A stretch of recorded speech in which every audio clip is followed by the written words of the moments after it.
दूर दराज से पधारे हुए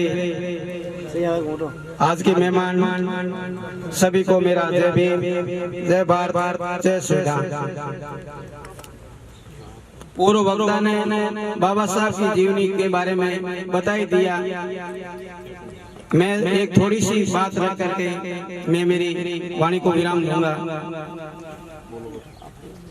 बाबा साहब देश की आजादी के समय बहुत बड़े भारत के नेता थे। जब अंग्रेजों का एक कमेटी गठित हुई और उस कमेटी में जांच की कि देश के अंदर तीन बड़े नेता हैं, गांधी, नेहरू और अम्बेडकर। उनको देखा गया कि कौन कितना परिश्रम कर रहा है। जब वो कमेटी गांधी जी के निवास स्थान पर गए, गांधी जी बैठे थे, नेहरू जी बैठे थे और बाबा साहब कुछ लिख रहे थे। तो उन कमेटी के सदस्य ने पूछा, बाबा साहब आपसे बहुत बड़े नेता गांधी और नेहरू जी हैं, वो तो सोए हो और आप अभी पढ़ रहे हो, लिख रहे हो। बाबा साहब ने कहा कि मेरा समाज सोया हुआ है, इसलिए मैं जागता हूँ, क्योंकि उनको जगाने का काम मुझे करना है।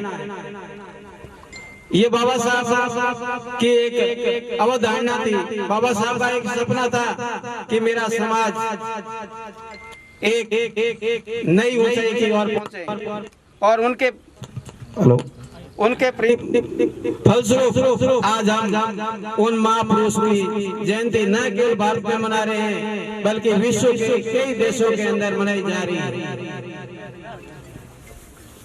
और बाबा साहब के विचारों को अपने नहीं, आज से पहले लोगों ने उसको आगे बढ़ाने का प्रयास किया जब हमारे पास पहुंचा। और बाबा साहब का अगर सभी जगह अगर मैसेज पहुंचाया था, उसमें राजस्थान की भूमिका अहम है। राजस्थान के व्यक्ति ने बाबा साहब की विचारधारा पूरी आगे बढ़ाने में उसका अहम स्थान है। उसका नाम था दीना भाना और दीना भाना एक सफाई कर्मी था और वह महाराष्ट्र सरकार की नौकरी करता था। महाराष्ट्र सरकार के समय वहाँ सार्वजनिक अवकाश होते थे, तो वहाँ के जो एम्प्लॉइज थे उन लोगों ने यूनियन बनाई और यूनियन बनाई और बाबा साहब की विचारधारा को आगे बढ़ाने का काम किया। तो उन्होंने मांग की गई सरकार से कि 14 तारीख के दिन अवकाश हो ताकि हम लोग बाबा साहब की जयंती मनाएं।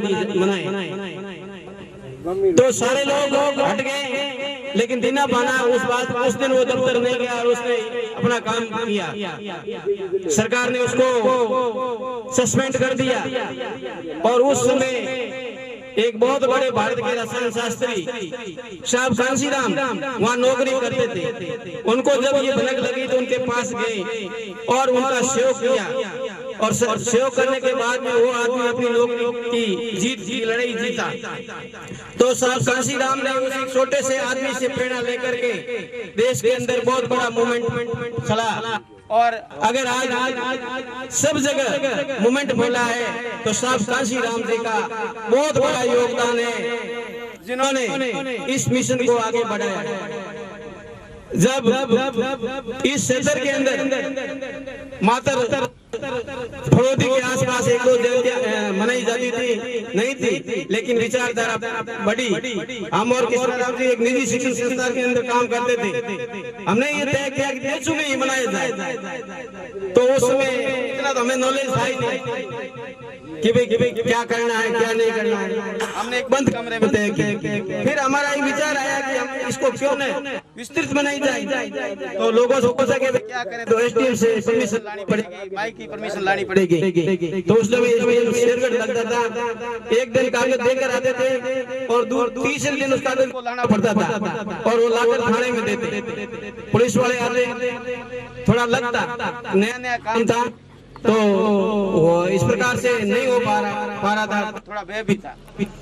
लेकिन विचारधारा इतनी फैली कि हमने समझता करके दिखाई। सर्वजन समाज ने बाबा साहब की जयंतियां मनाई। देशों के अंदर सर्व समाज के लोगों ने बाबा साहब विचारधारा को बढ़ाया, उन्होंने मनाया और हम लोगों को धन्यवाद दिए कि हम आपके बहुत बहुत मतलब आप मान गए कि आप लोग वास्तव में एक अच्छी विचारधारा चला रहे हैं।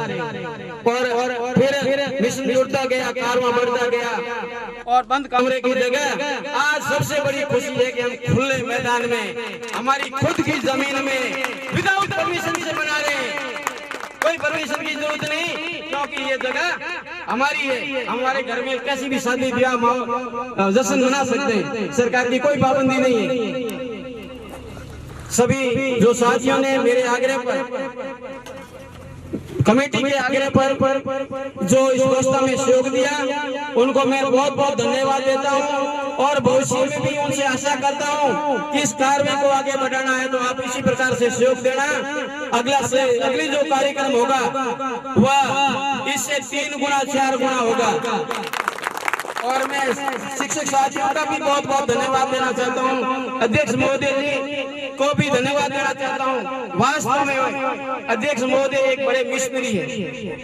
उन्होंने एक मैसेज छोड़ा, शाम को उन्होंने मीटिंग की, सर स्वीकार किया गया कि हम अब जयंती के अंदर सहभागिता निभाएंगे। अब देखो ये होता रहता है, लेकिन ऐसा होना भी नहीं चाहिए, क्योंकि बाबा साहब ने एक एम्प्लॉय जो भरोसा किया था कि आप लोग पढ़ लिख करके इस कार्य को आगे बढ़ाओगे, इस समाज को जगाओगे। हम मानते हैं कि हमारी नौकरी हमारे कर्मों से लगी है। अरे कर्म अपने बाप दादाओं के भी थे, उनकी तो नहीं लगी। ये जो नौकरी लगी है वो बाबा साहब के संघर्ष से लगी है। तो उन लोगों जिन्होंने नौकरी लगी है वो पे बैक टू सोसाइटी समय निकाल करके इस समाज की सेवा, सर्व समाज की सेवा करनी चाहिए और देश को आगे बढ़ाने में अपनी भूमिका निभानी चाहिए। अब मैं मेरी वाणी को विराम देता हूँ। जो उसमें कुछ कह ही दिया है तो मुझे माफ करना। और आगे भविष्य में कुछ साथियों ने अपनी जिम्मेदारी ली है, उसकी मैं घोषणा बाद में करूंगा। जय हिंद, जय भारत, जय संविधान।